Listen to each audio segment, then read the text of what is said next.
Hi, everybody. Welcome to Beyond the Podcast, where I and I'm up here sit down with Bray on Caddy to talk about Batman, the animated series. And this week's episode might be a sad one, but it's a special one. Not because it's Judgment Day, but because it's our last episode. How you doing today, sir? All good things must come to an end. Is that your confession that you're going to be killing me later? I mean, I did promise civil war at the end of this podcast, so that means I win. Yeah, but this is being recorded, so do you go to jail so I win? Yeah, I'm going with the Johnny Cochran lawyer, so I think we know I'll get off. I only if he uses the Chewbacca defense. He's going better with the Chewbacca defense. He's going with the glove chest. No, the Chewbacca defense is better than the glove defense, man. No, you don't. You need a glove versus a picture. You got to draw out the whole Chewbacca design, man. That takes time. Because why would a 7-foot Ewok live with three? 7-foot Wookiee live with 3-foot Ewoks? Knowing Johnny Cochran, he probably thinks it's an Ewok. So in that case, my client is innocent. Case closed, John. or I think that was basically it, right? Or was there something in between? It's been a while since I've actually seen that episode. Some legal bullshit. But that was basically it. Yeah. So I need to go back and watch the earlier stuff. Yeah, because I remember it was in high school when it aired and stuff. Remember like the big backlash about it first airing. But I think I might have mentioned this before too. The first end of the first season ended on a cliffhanger where they were trying to figure out who's Carmen's father was, because the joke throughout the first for the first season, or throughout the entire series so far, is that Carmen's mom was a big slut. And so they didn't know. Was? Yeah, or it was. That's what I'm saying. Yeah, so so they're trying to figure out what it was, and then it ended, and then like the first episode of the next following season was, I think was it a Terrence Phillip episode? Yeah, Terrence and Phillip, Asses of Fire. Yeah, it was that. So famously in the States, like, because there are people like bitching about nothing all the time. They had like a bunch of complaints to like the cable stations about, like what the fuck was going on and all other stuff. And like in Canada, one letter got sent in, and it was like some guy like, "Hey, I think you guys may have aired the wrong episode." Sort of thing. What wrong episode, eh? And then just continued on without without referencing the cliffhanger that they left it on. Like, they did that on purpose. And then they retconned the cliffhanger. At least once. Yeah, no, I haven't caught up on my South Park, but I'm sure if it's not already done, it will be in the future. So as I said, this episode is Judgment Day, but not the Judgment Day that's in the Terminator universe, because that's the bad Judgment Day. Oh, they only postponed it. Yeah, it always happened. Oh yeah, and finally recently, dude, were you old enough to actually be to like the old school like arcades, and like malls and stuff? Depends on which arcades you're talking. Like, if you're talking like basic pinball and like, kind of like Duck Hunter stuff, sure. Yeah, but yeah, finally there was like there was like the arcade in the mall in Lansdowne Place, like back where I grew up, and it had the Terminator 2 like side scroller light gun. Oh, we didn't have that, no. And it was like it was like for the Judgment T2 Judgment Day thing. So like and it was like a side scroller like gun thing. And I at the time I didn't have a job, so I never had enough money to be able to beat the game. So it was like one day, and then by the time I got a job and all that stuff, like arcades were out the door, because like home video game systems are starting to get pretty good, because I think this was like mid-cycle like N64 and like for like original PlayStation time. So like so kids were fucking, this is a time where you can actually spend like what you spend like at an arcade like in a week or two like at home, and get like a system and get the games, and not have to cough up money every fucking like 60 seconds.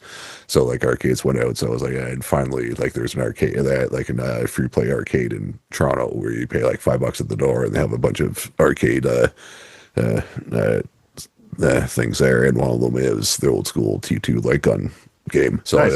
so I had a friend that came down from Ottawa in December because they were going to a play or something like that. And it was one of my convention friends, and at Fan Expo a few years ago, they had the same game there, and we tried to beat it. We got right to the end where you're trying to knock the T1000 into the lava after freezing them and stuff, and we couldn't figure out how to fucking do the final thing. So we're like, we'll do this, and we'll finally beat it.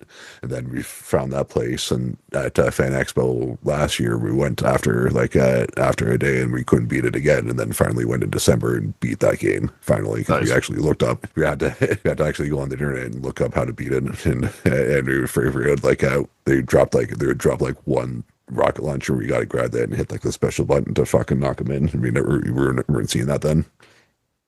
And then, when I first played this game, like the internet was barely a thing. So like even if I had gotten to the end of it, I probably wouldn't have been able to look up online then to see what the answer was, because it probably wouldn't have been a thing at the time. Yeah, no, it's kind of like That's word of mouth kind of. Yeah.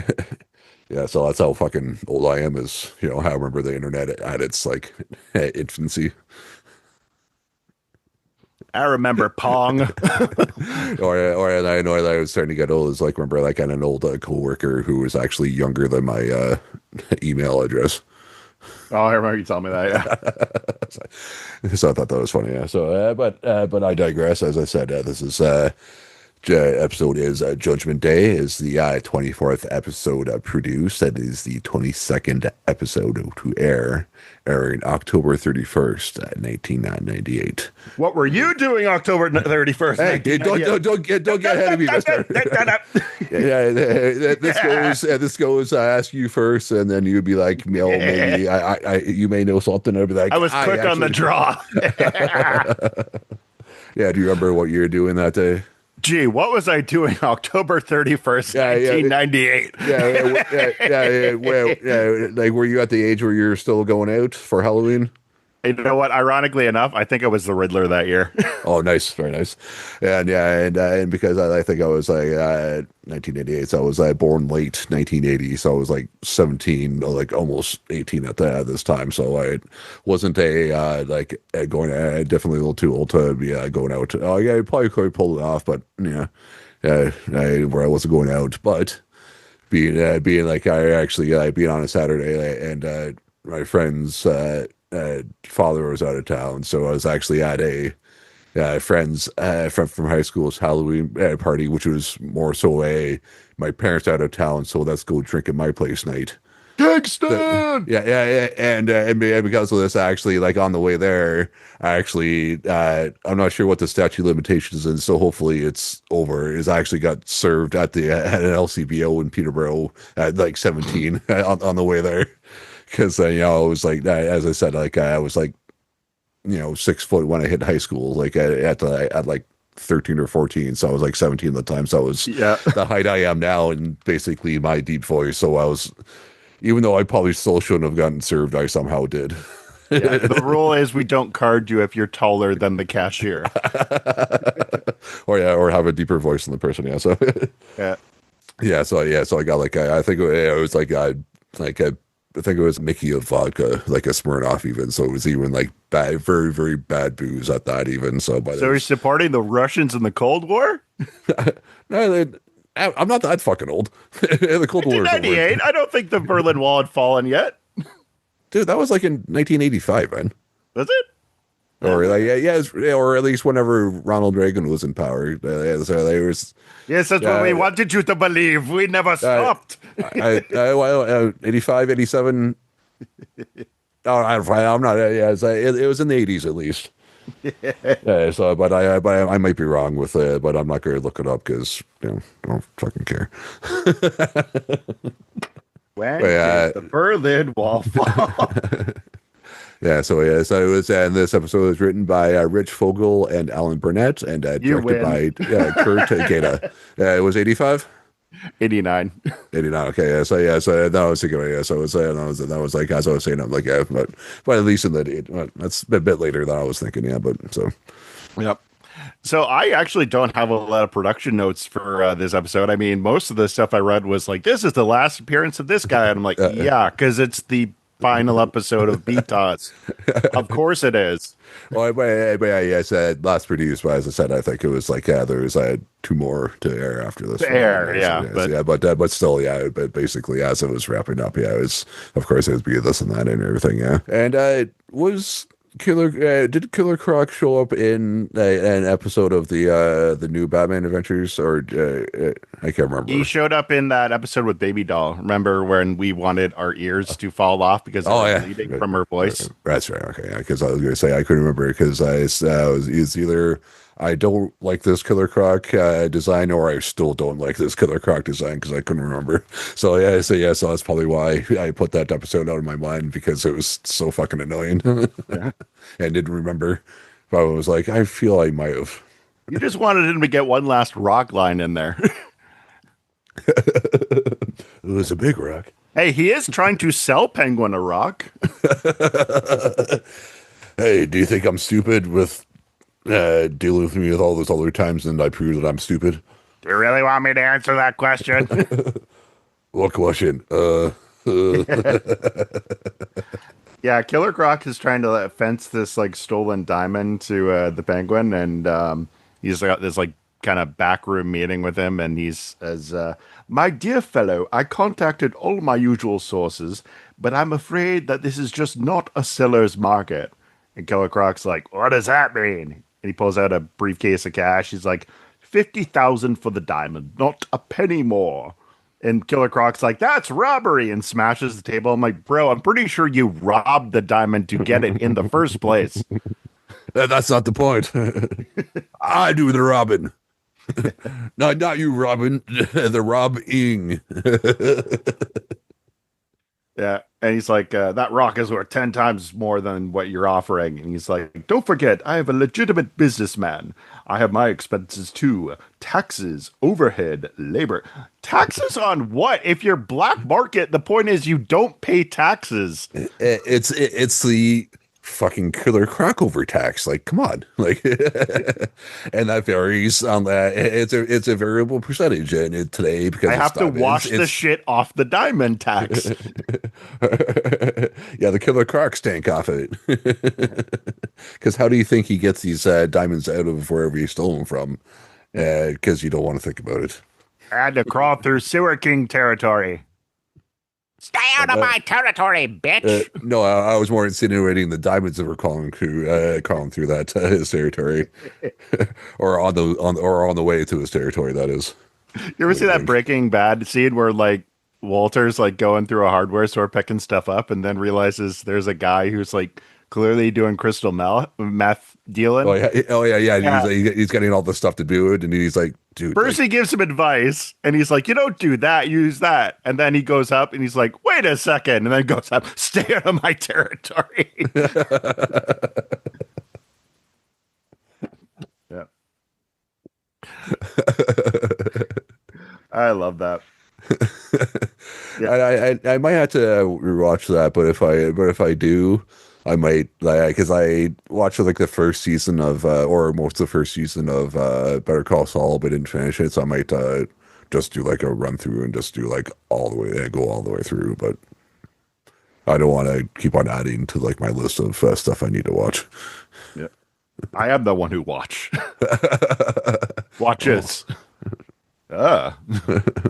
What you do? So that's like the brand that Breaking Bad like line of porn videos where it's just like a cuck. He's like, I'm the one who watches. Yeah.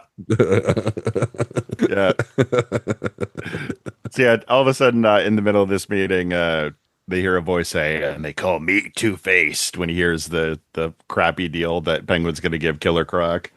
And he's there to like get some money for his stolen goods. And Penguin's like all of a sudden just like, oh, Harvey, good to see you. I have a great price for your stuff. And he's like, I see you do have half a brain, at least enough to know not to lowball me. And Penguin's like, naturally, old chum. And Killer Croc's like, so what am I, a sap? And then he's just like, take the money and go, sap. You said, I already said, do you really want me to answer that question? Yes, I think you're an idiot. I also love that Penguin has more respect for Two-Face than he does fear of the Crocodile Man, who just demonstrated he can break a table in half. Yeah, I'm sure I'm sure right now they've probably like figured out how to like talk or get like talk around Killer Croc just to get him to like shut up and leave instead of like biting their head off. Yeah, which he could do. Yeah, so Croc gets the money. He's just like, son of a. And Penguin says to his henchwoman Raven and Lark, or as I call them, the Chicago girls. He says, "Show our guests out of the room." And then this one I don't understand because he says to Two Face like he escorts Two Face out, but then he says to Two Face, "Oh Harvey, I have something nice for you." So I'm like, why would you not have him stay? I mean, we'll see what the episode as it kind of goes along, but it was a little bit of a what? Wait, are we following the same scene here? But yeah, he goes to his vault to get a wad of cash, and then he hears a voice. It's talking to him. Okay, did you also think this was Tony J at first? No, I thought it was I thought they kind of made it almost sound like Batman on purpose. It was a little like Batman, but with like an edge of like I had to look it up because I was like, I mean, I like to look up the actors' names anyway, but I was like, that sounds a lot like Tony J, and I couldn't remember if this is before or after he had died. And it turns out it's actually okay. Talk about a badass name. You ready for this? Malachi Throne. Who's that? It's Malachi Like Throne. that Don't is mess an with him. epic name to carve into your gravestone one day, bro. Malachi Throne, not him. If anything, that's a badass name compared to the judge. Malachi Throne. Yeah. We meet at last. Yeah, this is the judge who okay, so there is a comic book character in the Batman comics who briefly appeared called the Judge, who This was is the judge. ironically enough a corrupt judge who wanted Batman like taken care of because he exposed that he was corrupt. A And corrupt judge. yeah, who would Out have for thought? blood. Only in Gotham. Tonight at 8. Only in Gotham, sure. Only in America. No, and I said only on Gotham. Yeah. Tonight at 8. Yeah, basically, this whole guy's policy was like F around, find out, and Batman helped him find out. F around and find out. Yeah. Only at 8. But yeah, what did you think of the judge character? It was I say that because they had like the old school like powder wig on and like, but it was like a. I wasn't sure if it was like at first I thought it was just like the wig was kind of set ahead, so it was kind of like just casting a shadow on. But later on, I found it was kind of like a mask, had like a helmety masky thing, Yeah, and just has like a huge like mallet and stuff. And I was kind of surprised we didn't see a character like this like earlier in the series because we had like a the Two-Face obviously who was like a ex lawyer or the DA. Then we had like the Lock Up who was like the old was he like Blackgate or Arkham Asylum or both? he was Arkham. Arkham, yeah, the old thing and sort of thing. So I'm kind of surprised we didn't have like a. And then obviously we deal with the cops all the time and stuff. So I'm surprised we didn't have like a judgy character before. But I kind of like the look and like the booming voice and stuff because I always think when I think like TV judge, like the first one I always think of is Uncle Phil. Oh, I think of Judge Judy first. Well, yeah, she's a close second, yeah, but like Uncle Phil still always wins out I want to my see TV Batman fight Judge Judy now. or No or, talking. or Batman trying to like chum up to Uncle Phil. Yeah. Well, technically, didn't that guy in the Forgotten episode? He kind of looked like Uncle Phil. He was just probably like slightly slimmer.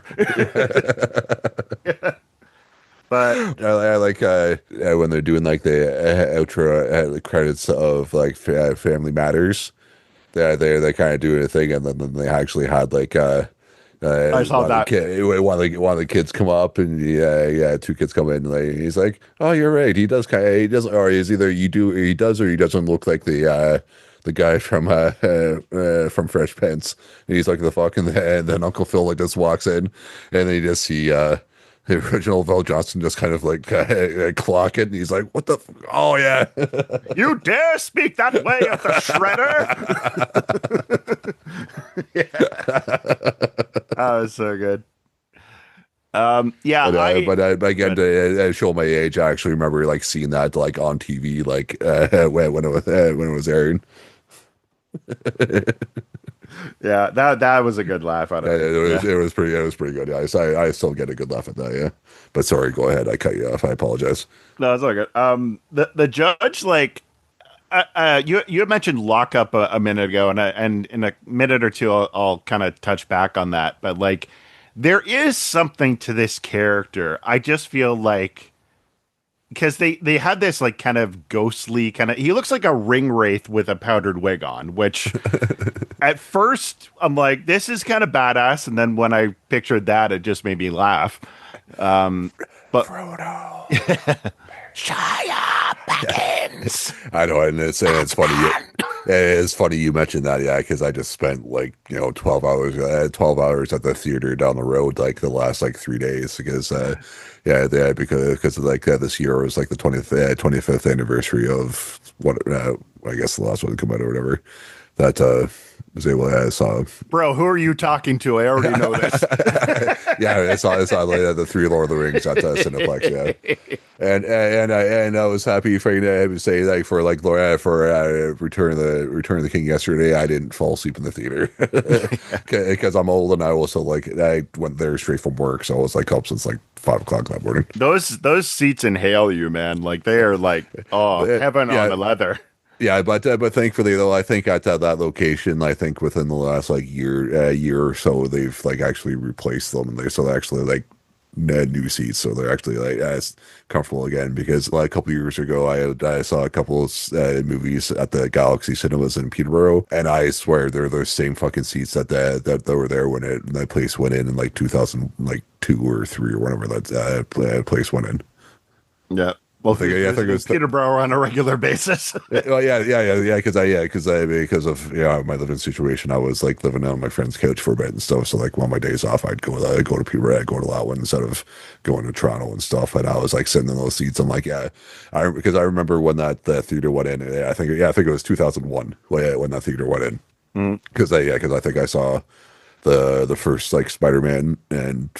No, I think it was even like the first X-Men movie I saw there because actually it may have been 2000 actually when that nice. theater opened. Yeah, but actually, but with that, I actually that was probably one of my worst theater experiences though because I remember you telling me that. Yeah, because it was like in the early days of where you actually had to line up and get your tickets at the theater like the day of.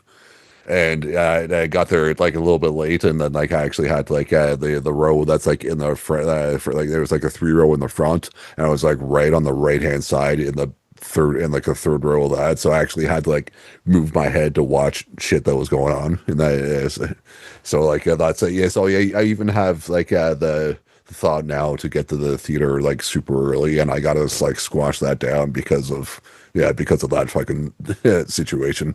You and my dad would get along great. He goes to the movie like an hour before it starts. I'm like, why? I know. I hate that. I'm that guy that's got to be fucking early too. And like sometimes, like most of the time, and especially with like Toronto traffic, it kind of works in my favor because sometimes even if you leave like super fucking early, you're still like almost late to wherever you're going. But yeah, the judge here, the only reason why I'm like, this guy doesn't work compared to somebody like, say, because he reminds me a little of the Phantasm. I would say he's somewhere between the Phantasm. Actually, no, I would put him third behind the Phantasm and Lockup, because Lockup at least is like, trying to keep them confined. Phantasm is just killing them. Yeah. Here, I think he's trying to kill them and yet never accomplishes it. He just walks away. Yeah, he is like a phantasm in training. Yeah, you'll get Yeah, there eventually. because he accuses Penguin of being like like corrupt and like selling like stolen like materials and stuff. And Penguin's like, I had no actual knowledge that these items were stolen. Given that, I don't see how the law can touch me. And then he says what I'm sure was your favorite line: I am the law, and I find you guilty. The sentence is death. Then he whips out a friggin' sword, which I'm like, damn. Yeah, and so like Penguin goes like crying for his henchwomen who are like tied up on like a rope, and he just realizes like he's screwed, and then he gets like running away, and then like when he realizes like it's locked, the the judge sends like a giant penguin after him,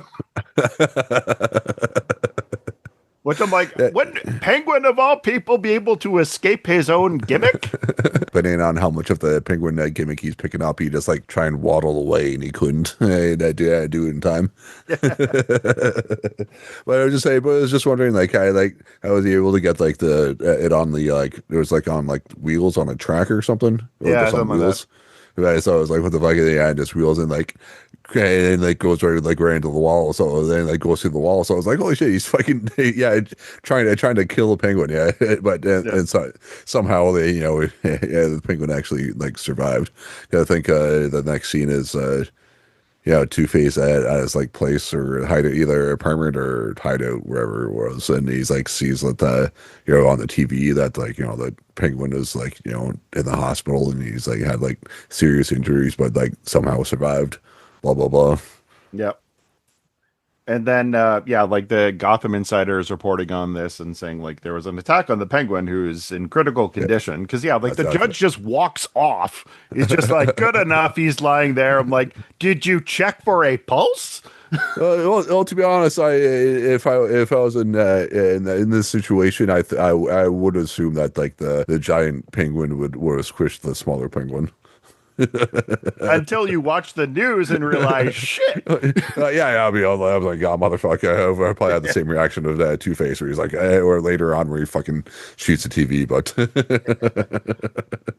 And yeah, like Bruce is inside his limo with oh, Alfred yeah. and watching his little limo TV.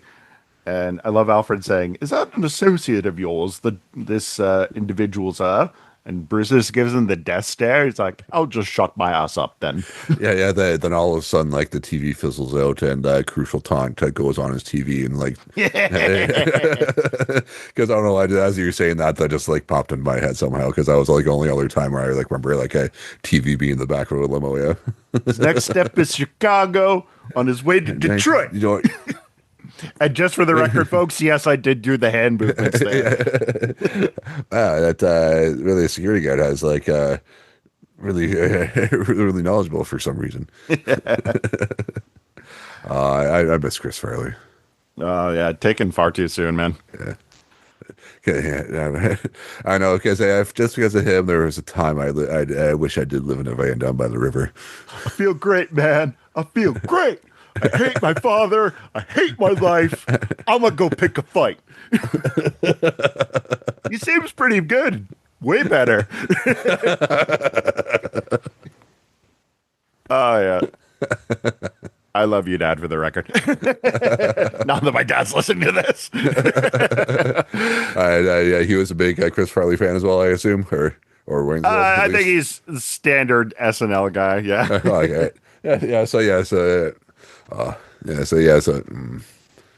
Okay, we got to move on. We're just gonna be talking about the like SNL movies and stuff for the rest of the episode. Yeah.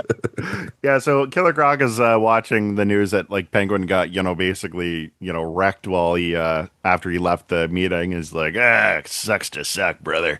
And then there's a next scene is at this toll booth where there's these guys who are like moving like the money from the toll booth, and these security guards going, if I had a nickel every time somebody get like, shut the hell up. And He's like, if I had a nickel every time you fucking said that shit, I'd yeah, have two. I had a nickel every time I wanted to throw you off this bridge, Paul. Like, and also on the TV thing before we move on, there was this councilman J. Carroll Corcoran, and he's basically saying like, "I'm glad a vigilante's out there, kicking ass. Unlike that Batman who goes out there kicking ass." And once again, I'm like, "What's the point? Like, if it's that the criminals are going into the hospital, guess what? Batman does that too." Yeah, but he's not in my pocket, so like, what the fuck, man? Oh, that's it. He wants someone to take bribes, right? That's it. We need you to go after enable our politicians. he has to go out after who I want and who's my villains, not his. Like, come on. That's why I don't like him.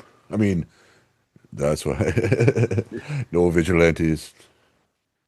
And so, yeah, as these guards with the guards with the security truck are like moving the cash. Okay, I'm calling bullshit on this because isn't Killer Croc a little tad too bulky to be hiding underneath a truck? Yeah, if it was like the old style, yeah, I'd like 100% because like not like I'm tall, but I'm not like necessarily big. But like the Killer Croc, that version of Killer He's Croc was thick. like was fucking huge. Like it would have been like it would like make me look like how I look, make like normal sized people look. Well, and with the claws, I'm like, I'm not questioning that he can't grip underneath it, that he doesn't have that kind of strength.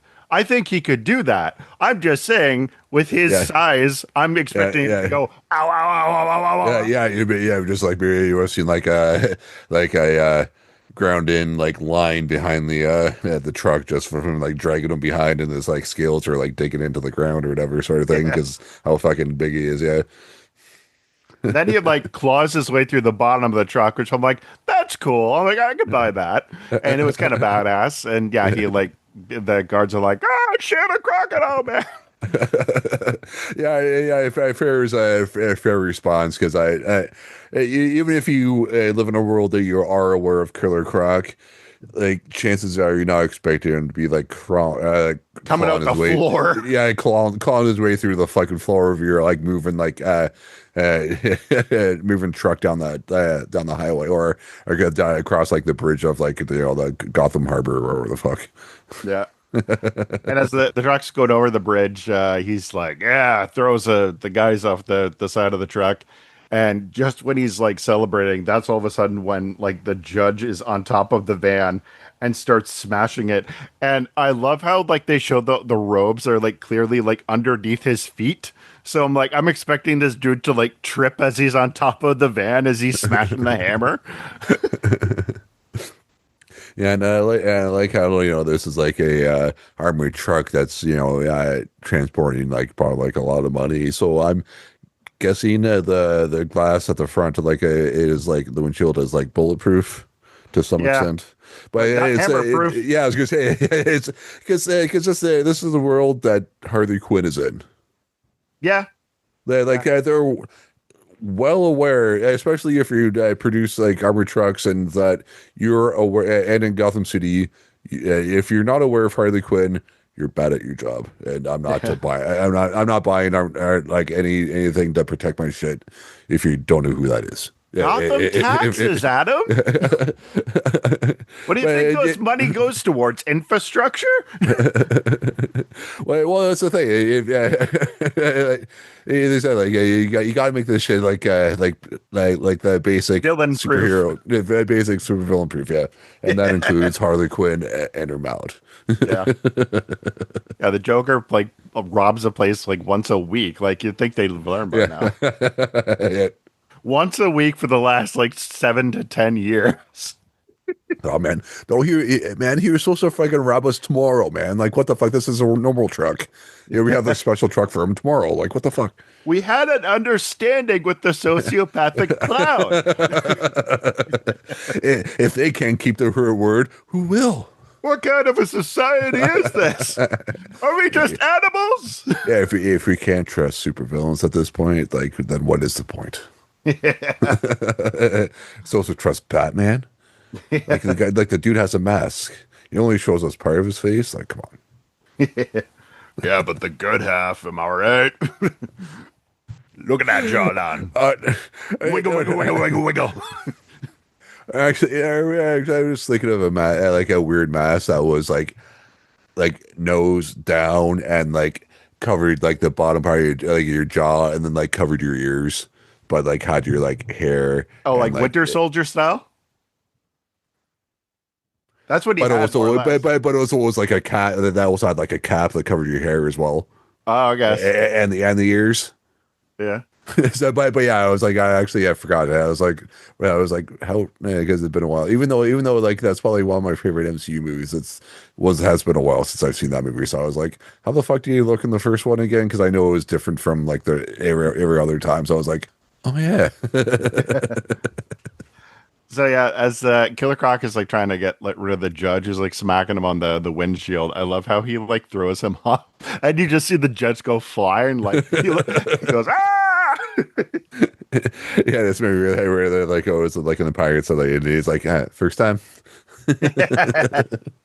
And I love the judge coming at him with the hammer because he says, "I accuse you of murder, mayhem, and manslaughter."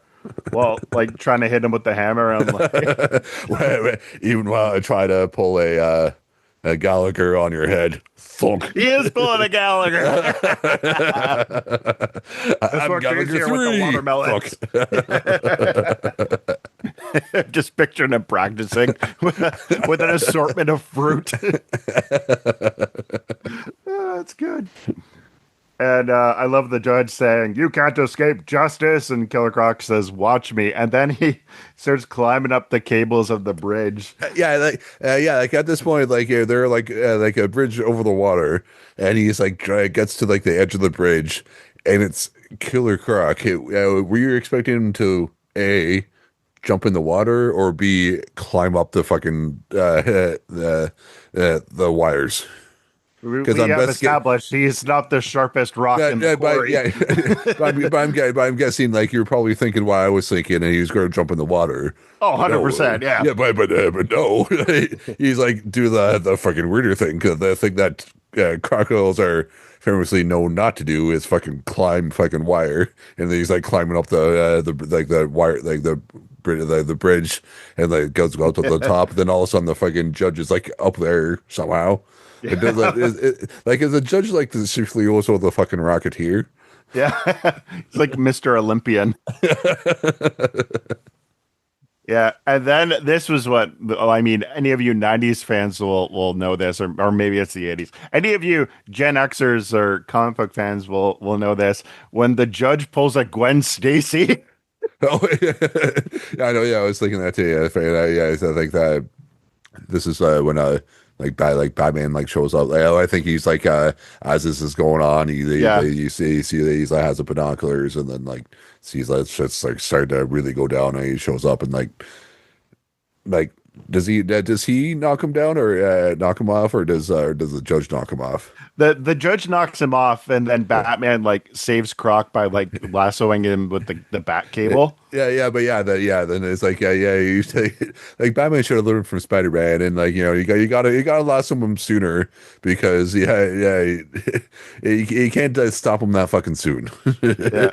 I also love how like the theory is that like Spider-Man going like, "Whoa, what was it that killed Gwen? Was it my webbing getting her like and snapping her neck in the fall, or was it the fall?" Bro, the fall doesn't kill you. The sudden stop does. Like the dumbest comic, like who killed? Like, okay, it was an accident. Move on. Like, You just say because she was gonna stop suddenly like a half a second later. So like, yeah. And so, yeah, then the judge disappears like all of a sudden, and I wanted Batman to go, "So that's what that feels like." And if I had not that wasn't one of Dark the Knight Rises. Chris. That's what he said to Catwoman. Oh shit! Okay, yeah, shit. Okay, I know. It's been a long time since I did that. So I was like, I knew it was like I remember it being like Christian Bale voice, but it was like, am I like did he actually do that, or am I just like thinking of something else that was somebody using like Christian Bale voice, and I just kind of like implanted it there? Because even though I say I've seen that movie, I saw that in the theater. Yeah, I think I've kind of like mostly pushed that movie, like the movie out of my mind. So then the next scene is Corcoran meeting with the judge, and he gives him like these like discs with like police files. He says like, like these will help you with your crusade, but you can't have me tied to any of it. And yeah, he's like, what are you gonna do with this? He's like, the people like you, Judge. My polls have shot up 10 points since I started endorsing you. I figure if Gordon can have his hero, why can't I have mine? You knock a few heads, I go home with my hands clean, everybody's happy. And so the judge just like kind of shakes his hand, and then the Corcoran's like, hee hee, I'm using this man as a pawn. I'm like, yep, that's how these things works. The politicians can always control the psychopaths. Yeah, then I think that's when like Batman shows up. Well, the first thing we have a little bit of a interim where the Gotham Insider is showing more coverage of like the judge's exploits because we get our one last cameo from the Riddler. Like I think in the entire new BTOS, Glover has gotten one line. He's like, "Hey, diddle diddle, time for a riddle," and then the judge like six. Why is the Riddler got clown goons?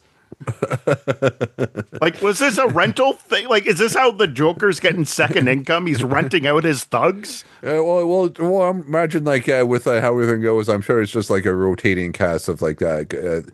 I'm guessing like the Joker probably just finished whatever his thing was, and then like the Joker or not the Joker or the Riddler was like, "Dude, you're supposed to be here at fucking 5 o'clock, man." And they're like, He "Oh didn't shit, even clean off the makeup. we're like, dude, we gotta go to our next fucking job like right away. We can't change. Just gotta get fucking there." And we're just like, again, hopefully Riddler is to focus on his fucking stupid riddle of the week and fucking with Batman. So hopefully you won't notice what we look like. Yeah. So then, yeah, like the Riddler, he gets his heist foiled by the judge, and then the news are like, "Where do you think that the judge is going to strike next, Councilman?" It's like, why would you ask him that unless you know like what's on the behind the scenes backroom deal? Yeah, yeah, he's still trying to pull the plausible deniability in Gotham. Or like, man, like that doesn't fly here. That's that went off the books years ago, man. Well, and he's less than subtle about it because he's like, I have no idea where the judge would hit next, but if I was Two-Face, I'd be ducking for cover. Bro, you just broadcasted to the freaking.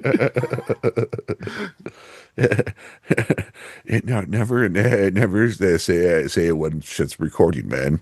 You're making Councilman Reeves look like a good Gotham City councilor. They record the news because they air it later, man. Like just because it's live doesn't mean it's like, hey, people they'll know. They'll still trace back to you, man. Yeah, so as Two-Face is hearing this news that he's like the next target, all of a sudden you see like the TV screen explode as like he's shot through it. I love the bartender at the like a bar he's at. He's like, "Hey, what's the big idea?" "Oh, it's you."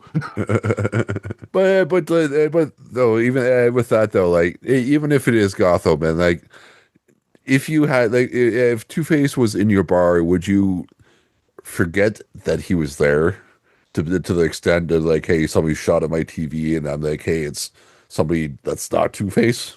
This guy looks like he's away like 5 minutes away from a nursing home, though.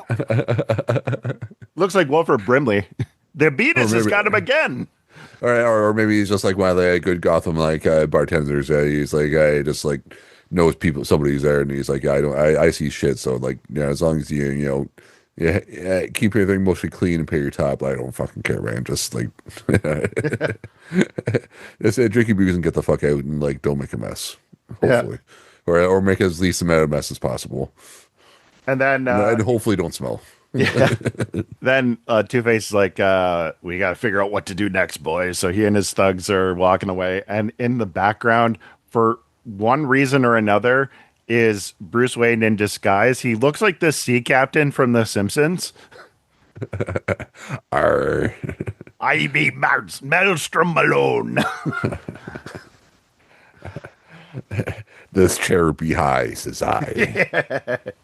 I am not attractive. And I love how, like, when Two-Face goes back to his, like, hideout, he's, like, all of a sudden realizes that, like, somebody's sneaking around. And, like, he's not even started firing yet. And all of a sudden, Batman just sneaks up behind him, punches him in the face, and then proceeds to say, "It's okay, Harvey. I'm on your side. You no, just no, no, clocked no, him." no, no. He says, "Don't worry, Harv. I'm the good cop." Yeah. So I like how my note is I like how in Gotham City, like I'm the good cop is a punch into the face to say hello. Yeah. That's like you kicking me square in the balls and saying, "You're my best friend, Braden."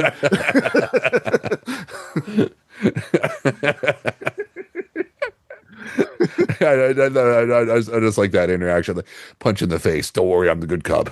Yeah. What? Yeah. So what's that? So what's a bad cop, like a knife in the Yeah, no eye? kidding. The bad cop is I scar the other face. And so, Two faces, or shit. I was gonna say scar faces, yeah, but I was combining two different things. So never that's right. mind. So like Two-Face like, "I don't want your help." I'm like, "I wouldn't want your help either if you sock me in the friggin' face." And then all of a sudden, like all the exits around his apartment start like sealing off, and a TV turns on, and there's a video displaying the judge. He's like, "I've come to pronounce your sentence, Two-Face. Death by asphyxiation." And all of a sudden, he like turns his apartment into a gas chamber. Like, jeez. Not Death by Snoo Snoo. Damn. It's only half snoo snoo for Two-Face. And then Batman says, like, "Knowing you, you've probably got a trap door, right?" And he's like, Uh, goes to, or like a secret way out. yeah. And Yeah. so he goes to find this like trap door, which then he realizes like it's also shut. So he's No, like, no, "What yeah, the yeah, yeah. You see, there's like a grate that's like welded, like shut, so like covering the thing, so you like, so they can't get out. And he's like, no, nobody knew about this one. Yeah." And then yeah, Batman throws like a explosive batarang, and it like kind of like bursts the thing open so they can Yeah, yeah, like yeah, puts Two Face like behind like the bar, and he's like stay down, and then he hides like in behind this like I think it's like we're close to like where like the front door is or whatever, because it's yeah. kind of like incest into the wall, and they're like he's like kind of hiding back in the corner, yeah, and he uses like the remote batarang from like from the Arkham Knight or from Yeah. the Arkham games. I love how that like and well you'll see when we get to the episode that like the villain that he went to the most effort to kill was Two-Face. Make a note of that, folks. I know. As I say, I feel I probably felt I should have saw the reveal coming, but 100% didn't. We're gonna talk about that reveal, but we'll get there when we get there. Because yeah, as Batman's like trying to get up, like Two-Face basically says, like, "You punch me, I'll knock you out. Like, screw you." And then he like runs off. And then back at the councilman's office, Corcoran's like on the phone with the judge, and he's saying, like, "I can understand your frustration." He's like, "This is the second time Batman has interfered. Now I have to deal with him." He's like, "Well, hang on, let's not get too rambunctious. I've got a primary next week. The last thing I need is the good guys in a slap fight." I'm like, what once again, I'm like I understand to a point where like city council plays a part in this, but this is where they should be going after Gordon, not you. Like, Yeah, I'm surprised we didn't see like Gordon or Bullock in this episode at all. Gordon's in Florida at Fort Lauderdale having a margarita, which he's Yeah. earned because he's old. Well, he is old, so Yeah. And then yeah, then Batman goes to confront Corcoran. He's basically like, "I'm here to put a stop to this." And he's like, "What's the matter, Batman? You're feeling threatened?" He's like, "The judge is going to kill someone." And he's like, "Who? Two-Face? Killer Croc? You think anybody cares? I'll tell you what people care about. The revolving door at Arkham that keeps setting these freaks back on the street. Not that I'm criticizing your work, mind you. You've done a heck of a job. Really great. But these days, people want results. They want closure." Which I'm like, again, like this would be a thing if like the judge appeared and like Lockup didn't. But because not only is he kind of like a slightly, in terms of aesthetic, better look than Lockup, but also the fact that he's not following through as much as Lockup did. That's where I'm like, we've heard this story before, and like it's not that like we don't make Arkham jokes about it being a revolving door. I mean, hey, that's like half of what this podcast is. But again, it's like, so what? Like closure, he barely opened the door, let alone closed it. And then Corcoran puts his hand on Batman's shoulder, and I love the look that Batman gives him, like, take your hand off or I will break every finger. Or yeah, like the Trinity thing is like, touch me with that hand to be the last thing you ever, the last thing that hand ever touches or whatever. I love that bit. And then, so the Batman vanishes, he vanishes while Corcoran's, like, basically, like, monologuing. And down in the parking lot, he's like, saying a speech of like, this is why politics works, because of the establishment and because of bureaucracy, the highest order imaginable. And then he gets ambushed by Two-Face. Yeah, it goes down. It goes down to like the parking garage. Is that? Yeah. Yeah. Then, sorry, go ahead. Oh, no. He just like, takes him hostage, brings him to like some random empty courtroom. And I wanted Two-Face to go, yeah, you want to talk about law and order? Look at my face. That's your law and order, asshole. And if he was still, it was I wonder if the voice actor for Two-Face is still Richard Mole at this point. It is, yeah. Oh yeah, so it'd be funny if you made like a night court. Oh, a night court reference. Oh, that would have been funny, yeah. I am the night court. And so Two-Face is like to Corcoran, like, I know a slimy politician when I see one. You know who the judge is. He's like, I don't know. I don't know where he is. He's like, well, if you can't find him, you can at least send a message. And then Two-Face like flips his coin, and I love how it lands on the good side up first, and then like just as Corcoran's breathing a sigh of relief, he flips it because like of course like once you flip it on the hand, he has to flip it onto his wrist, and he's like, ah shit. And he's like, boys, you know what to do. Yeah. And then the councilman's like, wait a second. I could give you some of the money I've gotten from kickbacks from Goth Corp. It's like $100,000. I'll give it to you in the next hour. He's like, you should have said that before I flipped the coin. Or you say you should tell him that before we could have flipped on it. Yeah. It's like you can still flip on it. But also too, like the way like that was going, I thought like they flipped and the guys were just gonna like walk him out and then be like, all right, see you later. Because I thought it was gonna be like kill him or don't kill him, and it landed on don't kill him, so they're just gonna let him go. So so initially I thought they're just like they were like fucking with him, but I was like, okay, they actually are gonna kill him. Yeah. So I'm like, I guess that does make more sense, but it would have been funny if they were. Yeah. And then back at the Batcave, so Batman is analyzing the judge's gavel, or like the imprints from the gavel. And I know it was like on a like the piece of wood would have like that they figured out that it was like a mount for like for something, and then they analyze it. And Batman then has a record of plaques in the back computer. I didn't think about that much, but yeah, I thought that was funny. Yeah. And then they ran through a bunch of stuff, and then they saw that was like a plaque for like a gavel for that was like for like I guess like basically like best judge of the year, basically, or whatever. It's like the Marshall Award, like something for like judicial system award. Judge of that for being the best judge of the year, or whatever the fuck, or something. The most judgmental judge. You're the judgiest judge ever. Judge the fuck out of that shit, man. He did cast the first stone. And I judged him so hard for casting that stone. Yeah. And so he's like this is the where the like the plaque would have been on the hammer.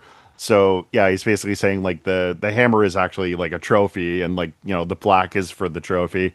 And he shows Alfred the list of like people who's like received it, And we don't see the list, but he says, "Do you recognize any names?" And Alfred's like, "My word." Yeah, no, yeah, and then I was like, I don't see any that I didn't. I was like, when did we ever see any judges in Batman? So I was like, I have no idea who the fuck this is.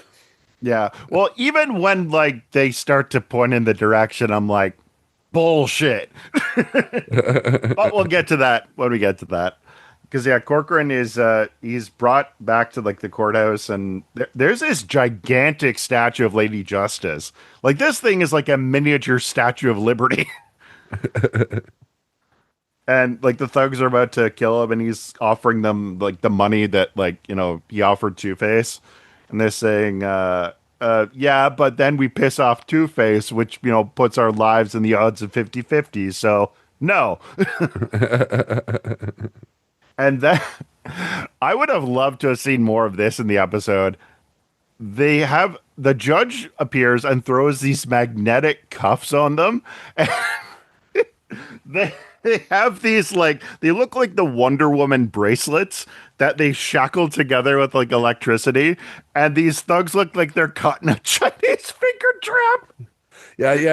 At first, like, yeah, dude, I thought they were like mind control things because it looked like they were trying to fight, pointing the guns at each other, and then like they're going to shoot each other. Yeah, Yeah, and then they did this go together. I'm like, oh, okay, that's what they were. So at first I was like, how was that right? I'm like, I'm like the judge. There's no way the judge is like that good at like tech making stuff that he's like, like Mr. Terrific, who's able to fucking make these crazy like gadgets or whatever. Then I was like, oh, okay, that like like this like magnetic bracelets made a lot more sense than what I was thinking. They're like mind control things instead. yeah, it was fun. I was like laughing at this. So once I was like, okay, that's what it is. I thought that was pretty funny. Yeah, I'm like, man, Batman should have this shit. Where'd this guy get it? This is some Wayne Tech shit. And yeah, so It's like, why did Lucius say no to this, man? Like this should be my bat utility belt. so then the judge like knocks the thugs like away, and Corcoran's like, thank you. He's like, now you should kill them because they were about to kill me. He's like, that's not how the law works. It's I kill guilty people, and you're a corrupt official. So guess what? And then he's about to kill Corcoran, and all of a sudden he gets like battering, like slap him because Batman's shown up, and Corcoran's like, "Oh, thank you! Like you were gonna get me." He's like, "You don't know the half of it. I have some news about your friend." And then the judge throws those cuffs on Batman, which was really funny. And yeah, I think even I think he gets his like ankles first, right? Yeah, he looks like the back when we did the Mad Love episode where at the piranhas. Picture that, but with electro cuffs.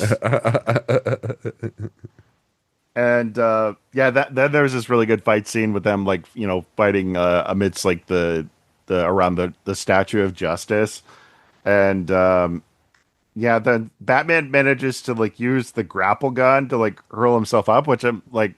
I kind of get, but like your mobility is a little restrained. But hey, whatever. You're Batman. Like it's not the weirdest shit you've ever done. And then the judge just piggybacks on him as he's getting pulled up by the cable.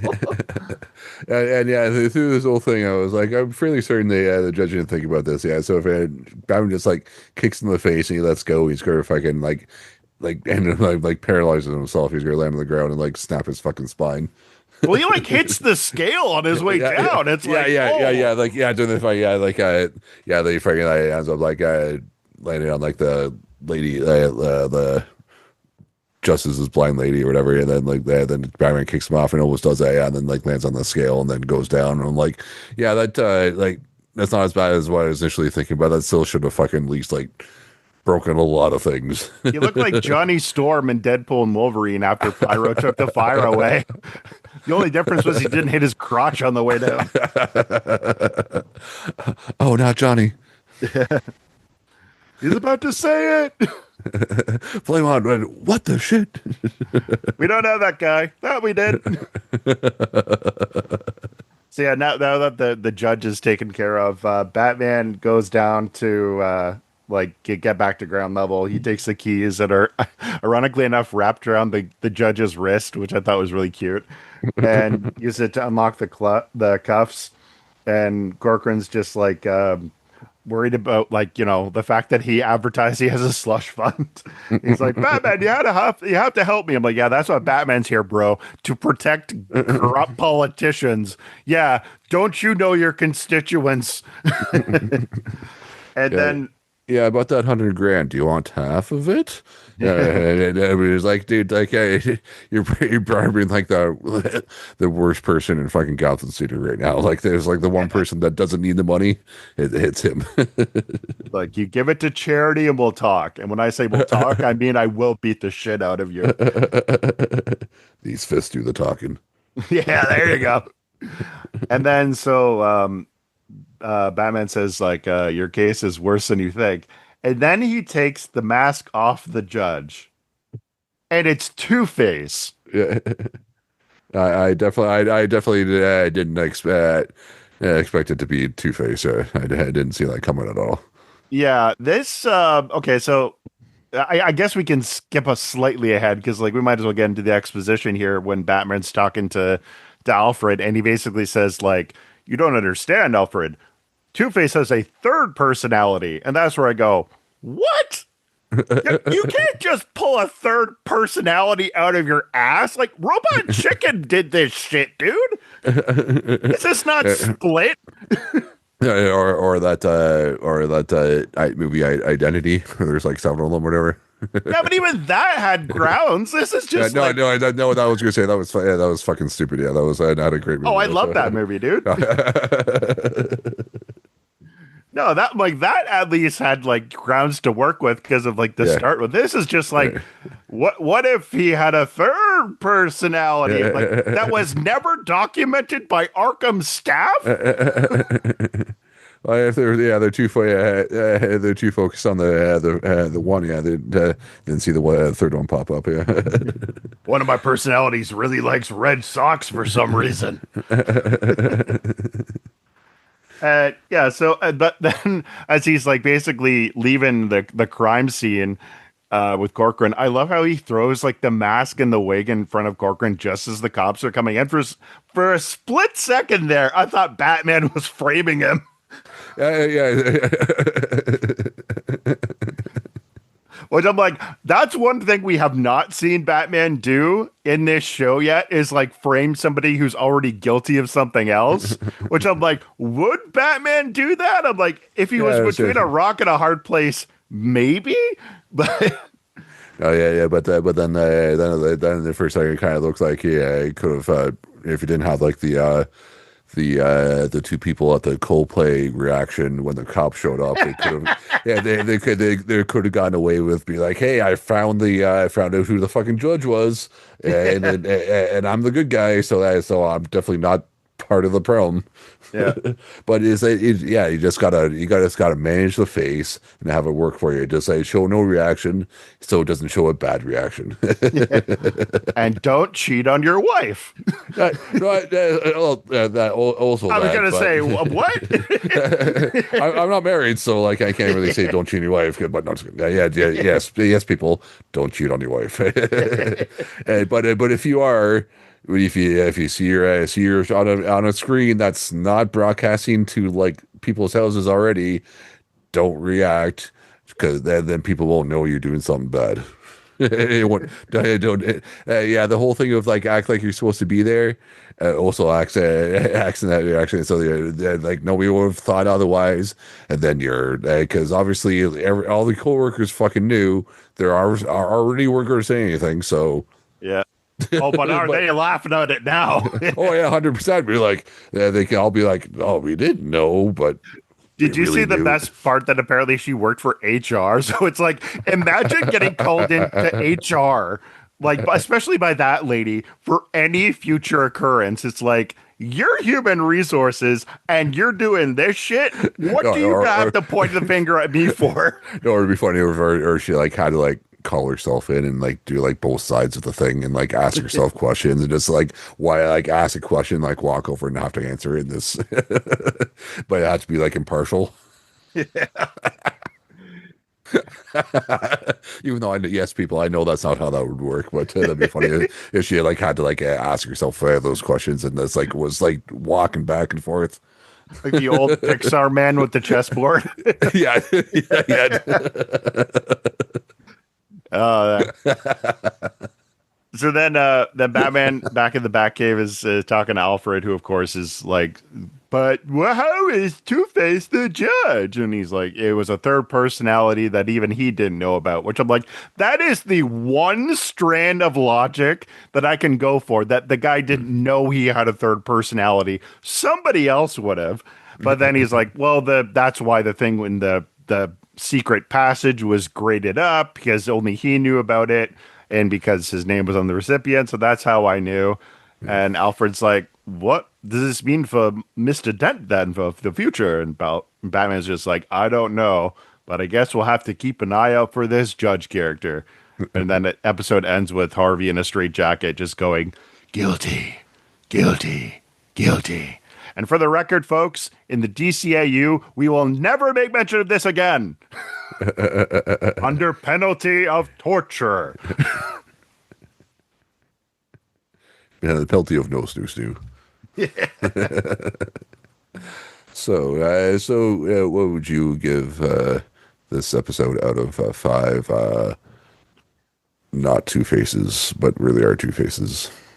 I'm gonna give it a very half-baked 2.5 out of 5. I mean, there's part of me that wants to give it 3 out of 5. So you're giving it one face then? Yeah. Because I'm like, there's something here. It's just you could also tell that like Bruce Timm and Paul Dini are also like, look, we want to move on to something. Like we're cooking Batman Beyond and Justice League right now. No, I know. What happens. They bored they bored the manatees from the South Park people. Yeah, and let them write the episode. Hey, that's how we got the Game of Thrones finale. How about you? Yeah, I think I'll go with you with this one. Like at 2.5 out of 5. It was like an okay like episode. But like they could have had like an actual like new character instead of just being like Two-Face like fucking around. But even though if you didn't know he was fucking around, but and then as I said, like the armored truck should have been hardly mallet proof as well as bulletproof, but but as I always say, hindsight is 2020. So maybe that was like the next model up, maybe. But and then too, like, what would you give the season of the new Batman adventures? Ooh, you know what? I mean, this was more the series that kind of like pulled in my attention compared to the original BTOS, but that's kind of like if you're kind of twisting my arm there. So I would give this season, I would give it a 4 out of 5 because I mean, there's still some filler in this, but nowhere near as much as like the ones in the original BTOS. And it was nice to see like them kind of like go for like a couple, side villains and some of the side characters get fleshed out. So that was kind of cool. And I do like the consistency with like the character designs. You can tell like where like they were more kind of like firing on all cylinders. And yeah, I mean, it's also my favorite Batman design. I still like this version of Batman over, the original BTOS, but that's just because I don't think Batman should be blue. Yeah, I think I go 3 out of 5 because I like as I was thinking when we first started this part of this the series that I hadn't watched any of it, and like now that we've watched all the episodes, I hadn't seen it all. So I think it was like a good continuation of the series, but I just didn't like some of the changes because obviously like they need to change it enough that the show that it was like even though it was like quote unquote the same series. It's like the new Batman Adventures instead of being Batman and Rabbit or the Batman You're animated not my series. real dad. Yeah, yeah, yeah. But it's like yeah, it's like but almost but mom got like a guy that's like almost like exactly the same, but it's not quite. Yeah. Instead of being somebody totally different, yeah. But I said, but aside from like the some of the designs, but even in this episode, like I think in this one, I didn't like Killer Croc, but like there's only like a couple of them I really didn't really like Croc, and then like I think it was the Batmobile, and I think there was only one other one offhand that I was just like, I didn't like this one, but I can't remember what it was offhand. But as a whole, I think it was still a good continuation as a whole. So I think I'll give it 3 out of 5 as a whole for this part of the series. And I said like the original part of this series was like my Batman is even though I'd seen the two Tim Burton Batmans first, which introduced me to Batman, but this is definitely more my Batman than the Tim Burton than the Michael Keaton Batmans or than anything since. So I'll tell you. So if there's more of that Batman, I'll definitely take it. So definitely, so I'm definitely glad that I actually was able to because I wasn't even sure if I was aware that this the new Batman Adventures was an actual continuation of the beta. So if I wasn't, so I'm not sure if I would have watched it if unless I would have known about it if I wasn't doing this podcast. So, but I'm glad I did because I'm always down for more Batman, except for talking about it because I don't think I'll end up doing continue with Batman Beyond. But you never know. In a couple of weeks, I could get bored and be like, "Let's do it." But it'll. I think the steam has run on this train. Yeah, probably. Don't take this out of your if your podcast list just in case, but also don't count on it. But that is the Batman Beyond and the Batman animated series. Thanks for joining us to talk about Batman and whatnot. There's no episode for next week because, as I just said, this is the last episode. You can follow us at Twitter/X at Beyond Backcast, but even though we probably won't be doing anything on that anymore, so no, so don't follow us on or maybe don't follow us on Instagram at Beyond the Backcast or on YouTube. It's still on YouTube, so we'll probably keep it on YouTube for now at least at youtube.com/at Beyond the Backcast. So. Yeah, even though it's the last episode, whatnot, give us a review to hopefully you can have more people go through all the episodes, which is crazily enough like a weird 104 episodes. So if we were 2 years, so we're like what did I say, like 10 days off of 2 years, I think it was. Yeah, we're almost at our 2 year anniversary. Yeah. And if we were a TV program, we as we hit 100 episodes, we'd be able to go into syndication. So we could have gotten that good syndication money, but unfortunately we're podcast, so we only get that just like South Park says, we only get that internet money. So so we gotta get in line behind that chocolate rain guy. Yeah. Yeah, did you see that? You saw that South Park episode? Yeah. Some stay dry and others feel the pain. But where can we find you on the now that this podcast is done? We should probably focus over to where we can follow you on for yours. Yeah, I've continued with my show. If you guys want to follow me on my podcast, Fandom and Folklore, where we talk about fantasy movies and TV shows and the fandoms that follow them, where I'm just wrapping up the Return of the King series and going to be going into a couple things such as the Avatar series and a couple other goodies for you. Wait, the good or the bad Avatar? Yes. Airbender or James Cameron? Yes. And if you guys want to follow more of Beyond the Backcast, I mean, I'm sure we'll post a couple other things that like once in a while, but yeah, you can find the Instagram Beyond the Backcast, go to our link tree, and we still got the Discord if you wanted to find us in the Batcave where we talk about all kinds of Batman stuff. Yeah, then I imagine I'll probably show up on episodes of the Fandom of Folklore at some point because I am fans of other stuff, so I imagine I'll show up at some point. But and for the record now, no, I'm not doing that movie. Because I'm fucking even to talk about it, I'm not watching Titanic to do your podcast. So I thought you were talking Avatar, but I'd watch that just to talk smack about it, but no, I'm not.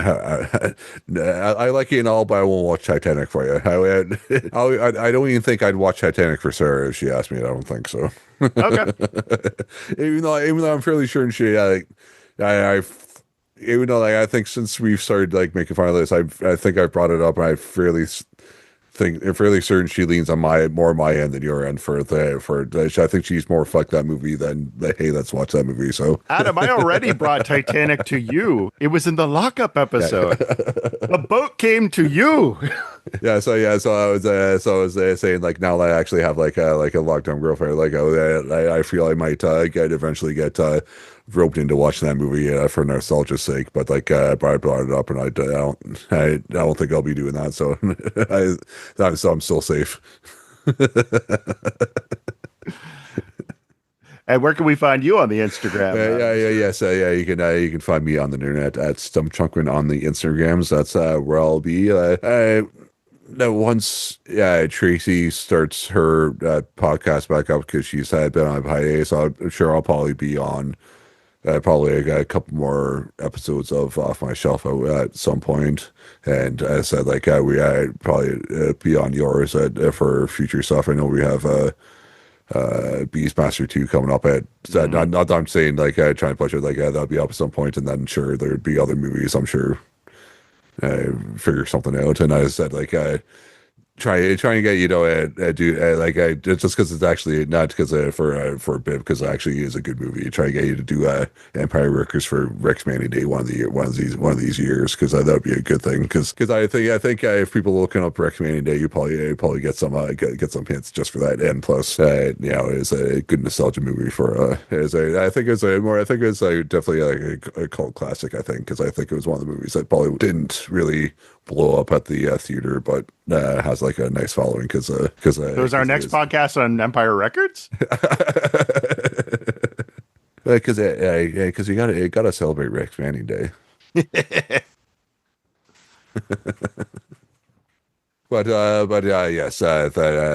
Thanks for joining us in the Batcave for hear us talk about Batman the animated series at the Beyond the Backcast. Thanks for joining us, folks. Kapow.